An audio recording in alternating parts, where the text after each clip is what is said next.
The Japanese favored slim Type 14 Nambu pistols they believed superior, yet in Guadalcanal's sucking mud, the Marines learned the blocky Colt .45 wasn't merely a sidearm, it was a means to stay alive. At first they mocked it. The first time a Colt .45 cleared its holster on that island, a few Marines smirked and wagged their heads. Too heavy for jungle work, too slow to bring up. Something for a stateside policeman, not for a man thigh-deep in muck with Japanese troops pushing in. But war is ruthless about silencing opinions. On that island in the autumn of 1942, where the air clung to your skin and the nights thrummed with insects and scattered gunfire, the pistol proved itself in a way no one could deny. Around Henderson Field, the ground was perpetually soaked. Rain kneaded the dirt into glue that swallowed boots, fouled mechanisms, jammed machine guns, and forced men to battle from trenches that sagged a little more with every night. Rifles were slick with sweat, and ammo belts were just as likely to fail as to feed. Men kept what they trusted close, and in those moments when the span between life and death shrank to a few feet, trust outweighed mass or looks. One Marine squad leader grasped this better than most. He'd worn the pistol for weeks, hearing the ribbing about it and even tossing in a joke or two. But when a Japanese raiding party punched through the wire one night, no one laughed.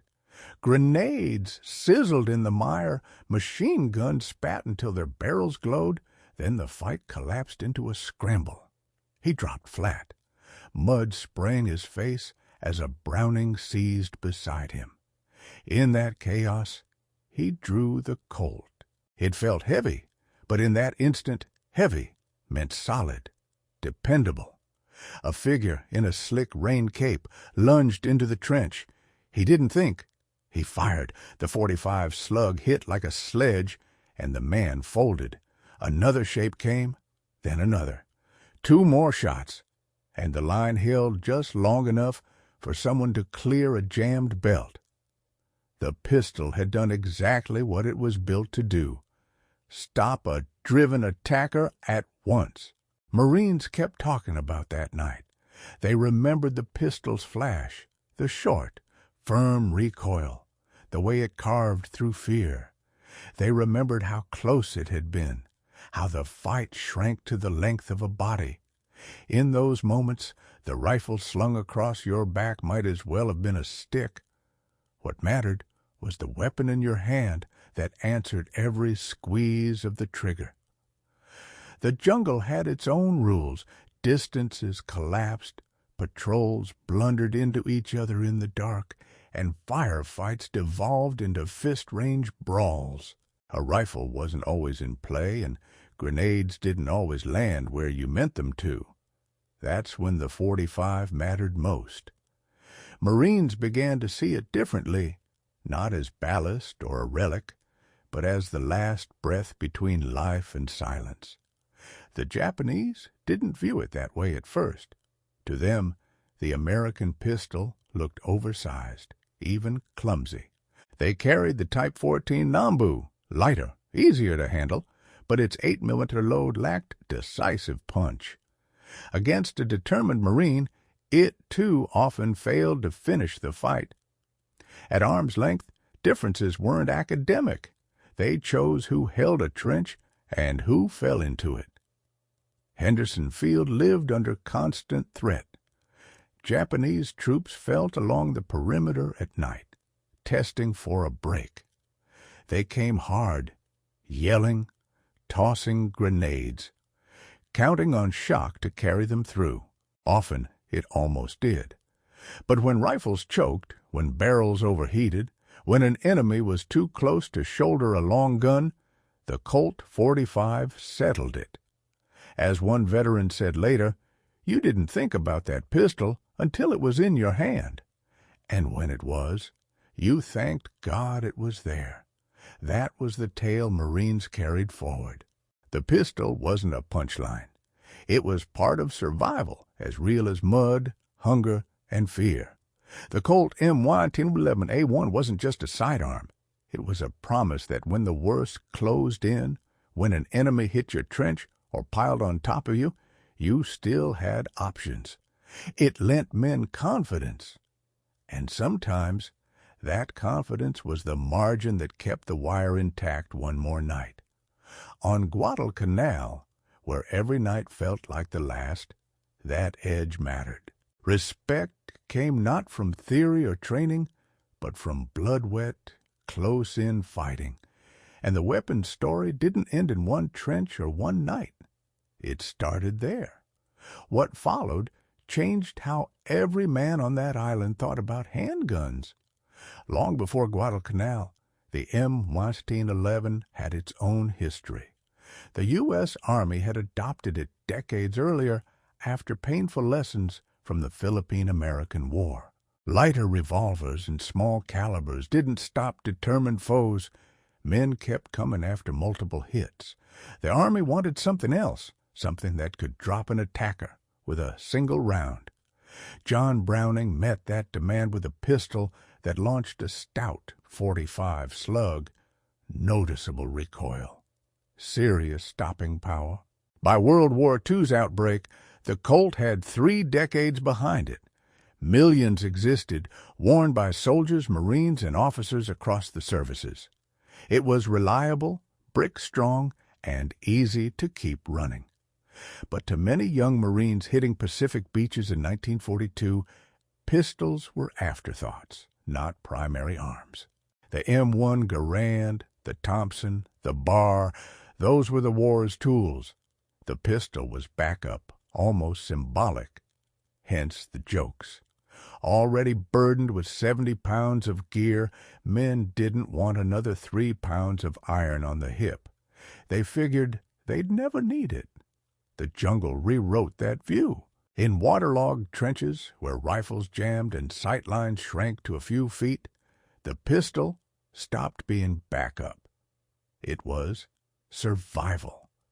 The Japanese had their own sidearms, mostly the Type 14 Nambu. It looked sleek, almost futuristic for its day, with a long barrel and odd grip. On paper it seemed sensible. Lighter than the Colt, 8mm, cheaper to make. But looks lied. The Nambu's safety sat where stress made it clumsy to use. Its round was underpowered, often requiring multiple hits to halt a charge. Worst, it wasn't as dependable in the field. Mud, rain, and pressure showcased its flaws in the harshest possible way. American Marines who faced it saw the contrast. A .45 ACP hit was final, smashing through bone and muscle and putting men down immediately. The Nambu lacked the same authority. Up close, the difference was obvious, and word spread quickly.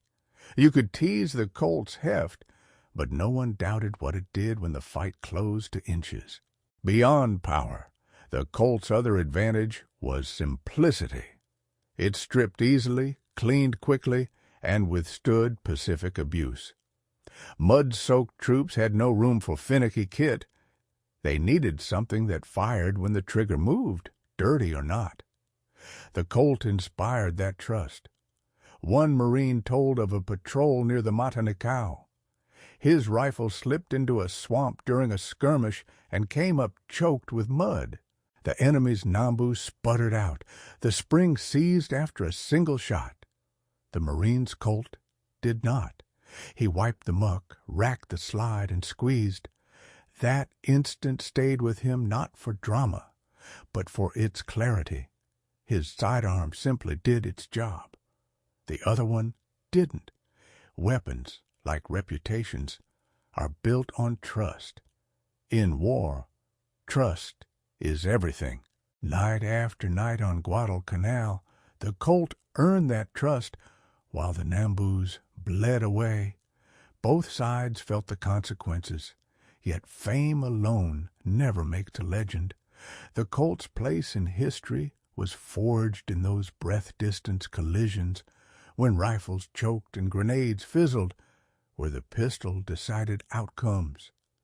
Marines came to see it as more than a line item on the gear list. It was the last safeguard when nothing else stood between them and the oncoming foe. By the close of 1942, the men who once scoffed at the pistol were the same ones who swore by it. They wore it with pride, not as surplus weight, but as part of a survival kit. And Guadalcanal was only the opening chapter. The pistol's true reputation would be tempered in the savage confusion of night raids where every shot mattered.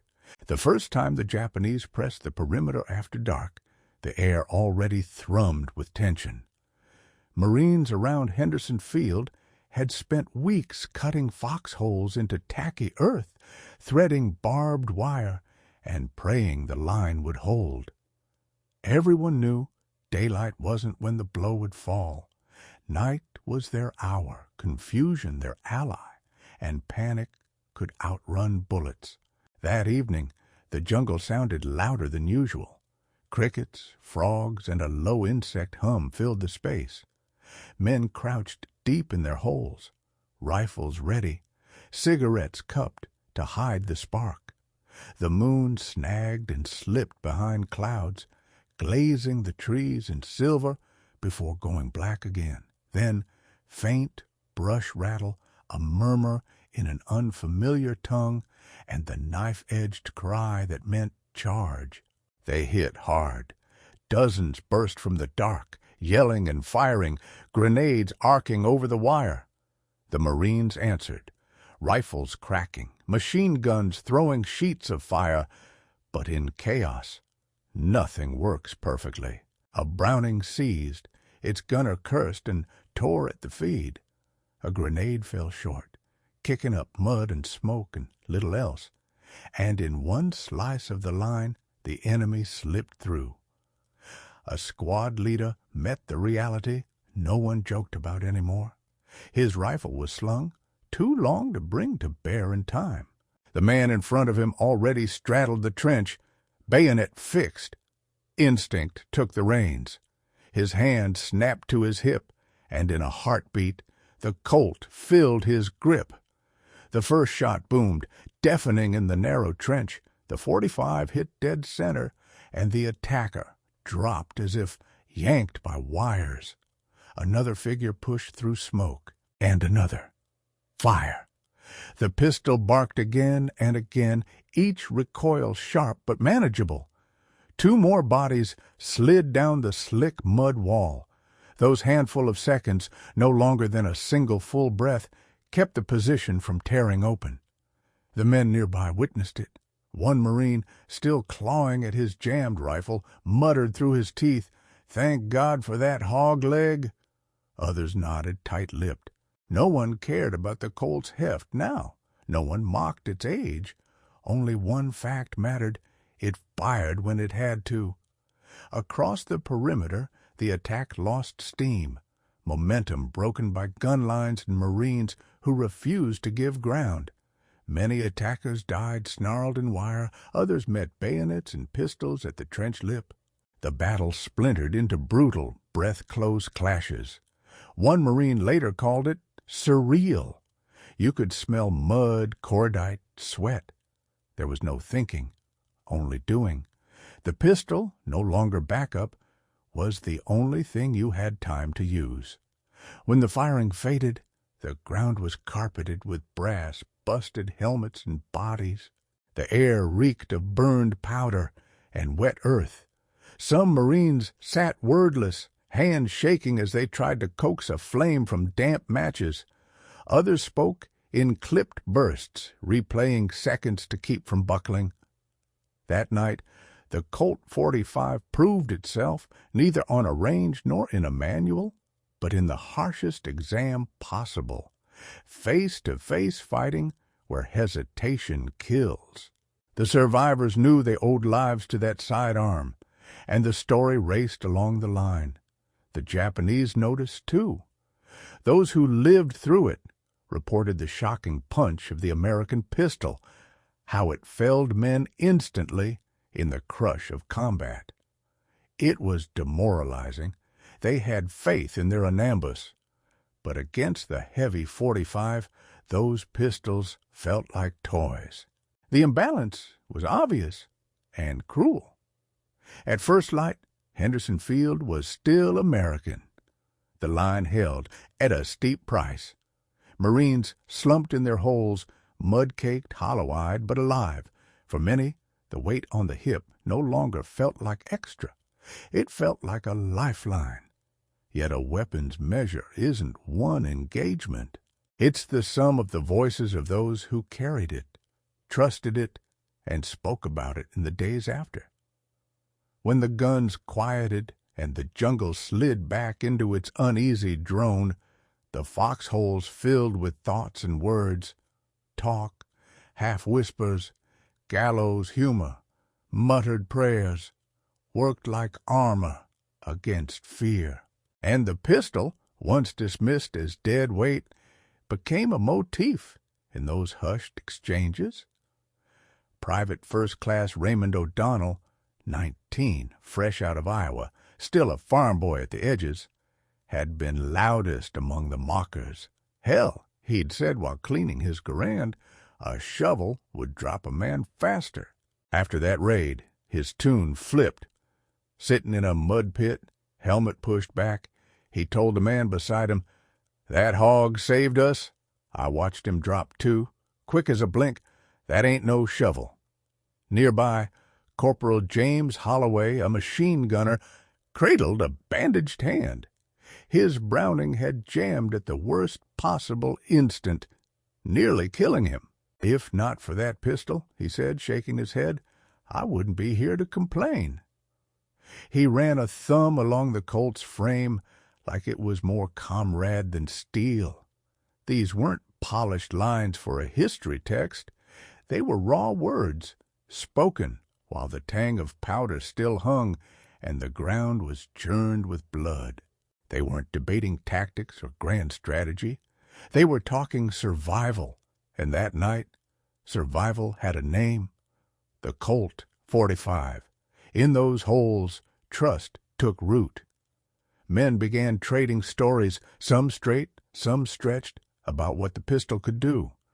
One Marine swore he'd watched a Japanese soldier thrown back 10 feet by a single round. Another Marine swore the noise alone could halt an attacker mid-rush. It's not only the bullet, he argued, it's the feeling it gives you. When you press the trigger, you know it will finish the job. That wasn't blind faith. It was earned the hard way. Every tale sat on top of close calls, times when a rifle was too long, a grenade too slow, and the pistol was the single workable answer. Foxholes turned into circles of storytellers, passing lessons along in real time. Even officers, who'd long worn the pistol as a badge of rank, started treating it differently. Lieutenant Charles Harker, a man who rationed words, was overheard saying, "It isn't ceremony anymore, it's necessity." From someone like him, that admission carried weight. But there was another tone running under these talks as well. Not every voice rang with confidence. Some spoke in a low register about what it meant to depend on the pistol. To them it proved how near the enemy had crept, how thin the margin between life and death had become. One Marine whispered, "If we're on pistols, they're on top of us. They almost had us." The truth sat between those poles. The Colt was both comfort and warning. It assured Marines they weren't helpless in the final yards, while reminding them how desperate the fighting was. In the weeks that followed, word from those holes traveled the line. Men in other companies heard how the pistol had performed and began to respect it more. Some even asked to be issued one, though supply was tight. From afterthought, the Colt became a coveted tool, whispered about like a quiet edge. Years later, veterans would recall these talks as clearly as the firefights. They remembered voices in the dark, nervous laughs, shared smokes, and calm confessions of fear and relief. Those voices captured Guadalcanal's essence, not only the combat, but its human core. Foxholes minted reputations of weapons and of the men behind them. In those cramped, muddy shelters, the Colt 45 grew into more than a handgun. It became a survival symbol, handed voice to voice, story to story, like a lifeline binding men together. To grasp the full weight of that reputation, you have to listen to the other side, the Japanese soldiers who faced it and felt its impact up close. For Japanese troops on Guadalcanal, an American pistol wasn't supposed to matter. They trusted their weapons, their discipline, and above all their spirit, the will to charge no matter the odds. Since childhood, many had been taught that a warrior's strength came less from his weapon size than from resolve in his chest. They saw Americans as soft, burdened with gear, reliant on gadgets, and that big Colt looked like one more clumsy crutch for a man who couldn't fight in tight quarters. Their trusted sidearm was the Type 14 Nambu, sleek, lighter than the Colt, easy to carry.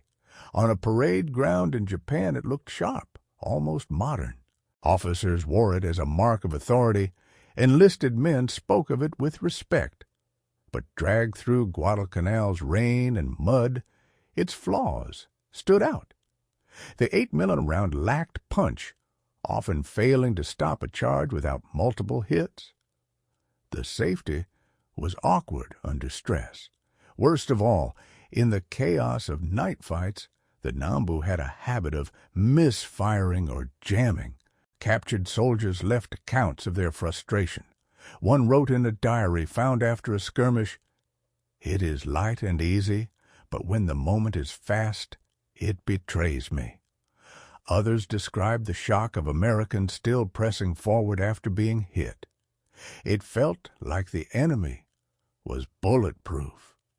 In truth, the difference was stopping power. Where the 45 cut fights short, the 8mm often did not. Japanese doctrine revered the bayonet rush. The sudden shock meant to crush an enemy's will. Training prized spirit over marksmanship. On Guadalcanal, that belief slammed into Americans defending trenches with tools that killed momentum.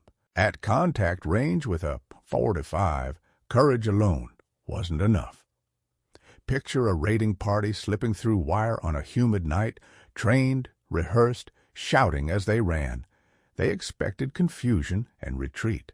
Instead, they found Marines holding firm who, when rifles and guns balked, drew pistols that hit like sledges. Reports tell of attackers crumpling mid-stride, momentum severed as if the air itself had struck them. Some Japanese officers began scavenging Colts from the fallen, preferring them once they had handled one.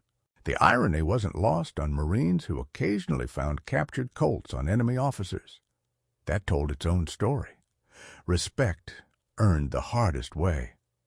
But many Japanese troops never had time to reflect. Differences in weapons played out in blinks too brief for analysis. A pistol that fired every time and stopped a man outright meant survival or doom in those knotted trenches. Looking back, what stands out is how cultural pride collided with battlefield necessity. Japan entered the war confident in traditions and kit. On Guadalcanal, the rugged, simple Colt 45 forced a reckoning. Their sidearm, once a point of pride, proved inadequate under brutal conditions. In letters home, survivors described Americans not as weak, but as stubborn and fearsome. They wrote of the Colt's thunder, the shock of its blow, and the shame of their pistols failing at the worst moment. For men raised to put spirit above steel, it was a bitter truth. The Americans in the moment could not know that inner shift. All they saw were immediate results. attackers falling, the line holding, the perimeter intact. History lets us stitch together the other side and shows how even the smallest weapon can tilt fear on a battlefield. Yet Guadalcanal was never only about gear. It was survival in a campaign that ground both sides to the edge. And as the fight for Henderson Field dragged on, the pistol's role only grew clearer.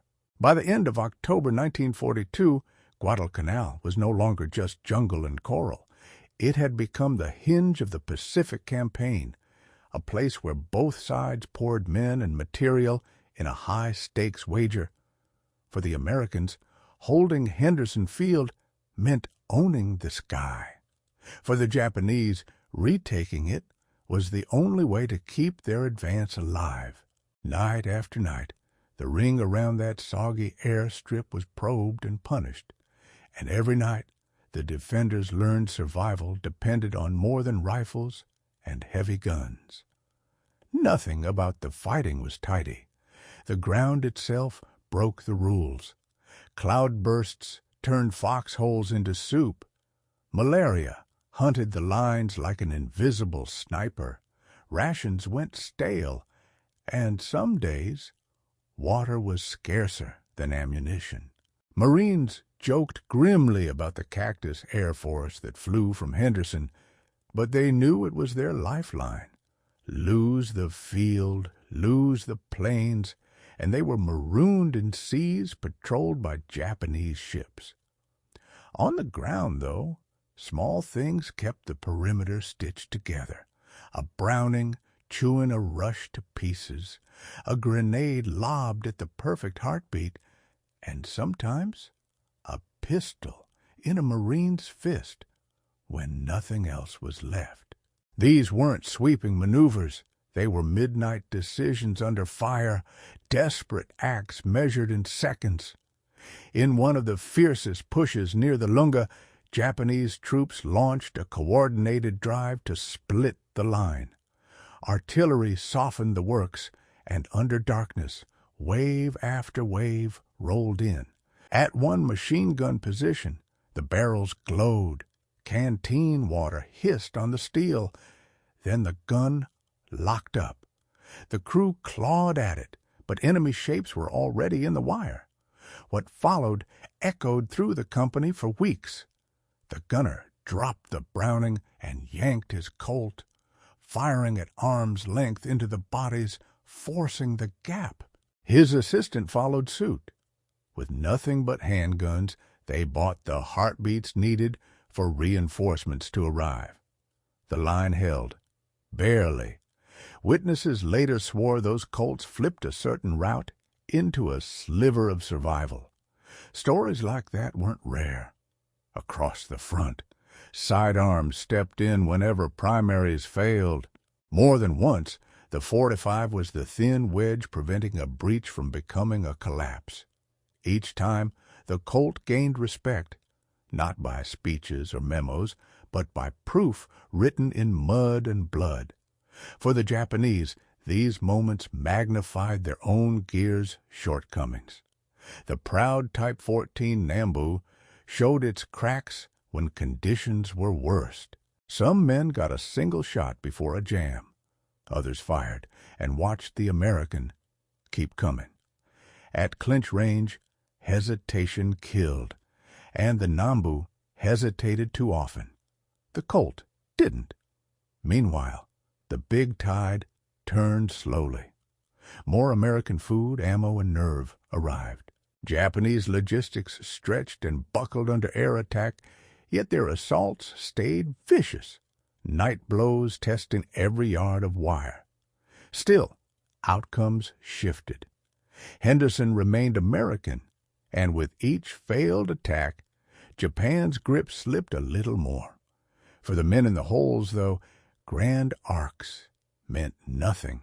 What mattered was the next alarm, the next night, the next scream in the dark. Progress wasn't miles, it was breaths, and for many, the Colt figured into that count. By November, Guadalcanal had become a proving ground for men and for weapons. The M1 Garand earned its legend, the Thompson its niche, and the .45 showed a sidearm could tilt a fight when conditions demanded. When the pendulum finally swung and Japanese units began their slow pullback, Marines looked over weeks of misery and realized how near the edge they'd lived. They remembered the mud, the hunger, the fevers, and the tool that never failed them in the last yards. But one island's end was only a beginning. The lessons packed up with the men for every fight that followed, and the Colt's reputation grew as the Pacific War rolled on. Once Guadalcanal tilted America's way, the truths carved in that mud stayed with every man who walked off the island. The .45 stopped being a punchline. It was survival gear. It also reminded them what combat really was: closeness, chaos, choices made in a heartbeat. First lesson: firepower is only as good as reliability. In the Pacific, wet and grit got into everything. Rifles jammed, Brownings overheated, grenades hissed out in the rain. The Colt earned respect because it kept cycling. Plain design, straightforward function, a name anchored in lived experience. Marines began cleaning their pistols with the same care they gave their long guns. Some admitted they trusted the .45 most when space tightened. Second lesson: psychology. Steel and powder also shape minds. The Colt gave a steadiness that mattered when enemies were steps away. Knowing a single round could stop a man helped you stand a little longer, hesitate a little less, fight with a fraction more certainty. That quiet current ran the ranks, changing not only opinions about the pistol, but how Marines saw themselves. There's a tale of a sergeant who carried his .45 from Guadalcanal to Okinawa. He didn't brag about ribbons. He talked about the sidearm on his hip. "That piece never let me down," he said. "I can't say that about anything else I carried." To him, it wasn't just a tool. It was a companion through years of fire and blood. Another lesson came by contrast. For all Japanese bravery, their chosen pistol betrayed them too often. Both sides saw the Nambu's flaws, and Japanese troops paid for them at the worst moments. The Americans' confidence wasn't arrogance. It was trust earned the hard way. As the war leapt to Tarawa, Saipan, Iwo, and Okinawa, the Colt went along. In landings and in burrowed defenses, the same truths repeated. At contact range in caves and bunkers, a pistol was often quicker and deadlier than a rifle. Men kept that reality close, and it shaped the way they fought. Perhaps the deepest lesson wasn't caliber or mechanics. It was perspective. The pistol came to symbolize the razor edge between life and death. When a Marine drew it, everything had collapsed to basics. Survival at arm's reach. No strategy, no map, no speeches, just a man, a weapon in his hand, and the will to push on. Looking back, veterans spoke of the pistol with equal parts respect and modesty. It wasn't glamorous. It didn't win campaigns by itself. But it saved lives. And sometimes that was the only victory that counted. They took that lesson home, telling the next generation not about glory, but about small details that changed outcomes. One more round, a sidearm that could be trusted, the split-second choice. The Colt's message was simple. Never underrate what seems minor or secondary. The sidearm wasn't the star, yet in the worst moments it proved decisive. That truth reaches beyond weapons. People once overlooked or mocked often turn out to be the ones who hold the line. Value reveals itself under pressure. Respect is earned, not given. As the war ground on, the Colt became more than hardware. It turned into a symbol carried from campaign to campaign until victory. When the last Japanese units left Guadalcanal in early 1943, survivors bore more than scars. They carried memories of nights when the line nearly snapped, when the bark of a sidearm decided whether they held or were overrun. The Colt 45 took its place in their stories not as a showpiece, but as a dependable companion when the jungle stripped away every other edge. It's easy, in hindsight, to stare at fleets, air battles, and arrows on maps and forget the ground truth. At Henderson Field, survival was measured in feet, in seconds, and in whether a weapon fired when needed. The pistol reminded them how razor-thin that margin was. Each report said their lives hung by a thread, and each one promised a chance to see tomorrow. Veterans told recruits, "Don't laugh at that thing. You'll be grateful when the fight turns close." The Colt joined Pacific War lore not because it was perfect, but because it never pretended to be anything except what it was: a heavy, dependable sidearm that fired when called upon. There's a broader lesson here, beyond calibers and stoppages. The Colt story is about resilience and the worth of what seems small or overlooked. A sidearm isn't meant to lead the charge, but when all else fails, it stands fast. So it is in life. The quiet traits we dismiss, patience, loyalty, steady resolve, often prove decisive when crisis hits. For Japanese soldiers, the realization cut as deep. Courage alone could not overcome flawed preparation or weak tools. Spirit mattered, but so did equipment.